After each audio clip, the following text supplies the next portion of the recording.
السلام علیکم، S M news کے ساتھ میں ہوں اشتیاق علی۔ خبروں کا سلسلہ بڑھاتے ہوئے خبر شامل کرتے ہیں کراچی سے، جہاں یہ افسوسناک واقعہ پیش آیا۔ کراچی کے علاقے ڈیفنس میں اختر کالونی کے قریب ٹریفک حادثے میں 3 افراد جاں بحق ہو گئے۔ ڈیفنس پولیس کا کہنا ہے کہ تیز رفتار واٹر ٹینکر نے موٹر سائیکل سواروں کو کچل دیا۔ موقع پر تینوں ہی زندگی کی بازی ہار گئے۔ اسی حوالے سے مزید تفصیلات جانتے ہیں بیورو چیف ذوالفقار علی سے۔ جی ذوالفقار، کیا تفصیلات ہیں آپ کے پاس؟ جی بالکل، بہت ہی دل خراش واقعہ قیوم آباد پل پہ پیش آیا ہے۔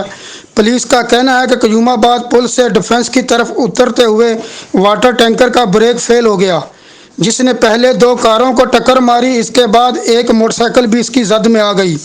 ریسکیو ذرائع کے مطابق حادثے میں جاں بحق ہونے والے 3 افراد کی لاشیں جناح اسپتال منتقل کر دی گئی ہیں۔